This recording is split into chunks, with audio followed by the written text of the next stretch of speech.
নিরামিষ এই আলু ফুলকপির রেসিপিটি দিয়ে গরম গরম ভাত বা রুটির সাথে যা দিয়ে খান না কেন খেতে দুর্দান্ত লাগবে।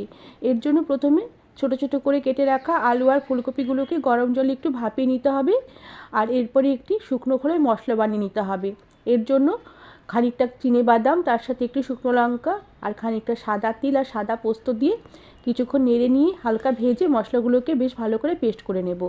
এরপর কড়াতে পরিমাণ মতন তেল দিয়ে ফুলকপি আলুগুলোকে বেশ ভালো করে ভেজে তুলে নিয়ে কড়াতে আবারও সামান্য তেলের সাথে সামান্য ঘি মিশিয়ে কাসুরি মেথি ফোড়ন দিয়ে সামান্য আদা বাটা, তার সাথে বাটা যে মশলাটা, তার সাথে চেরা কাঁচা লঙ্কা, লাল লঙ্কার গুঁড়ো, পরিমাণ মতো নুন, হলুদ গুঁড়ো দিয়ে মশলাগুলোকে বেশ ভালো করে কষিয়ে নিই।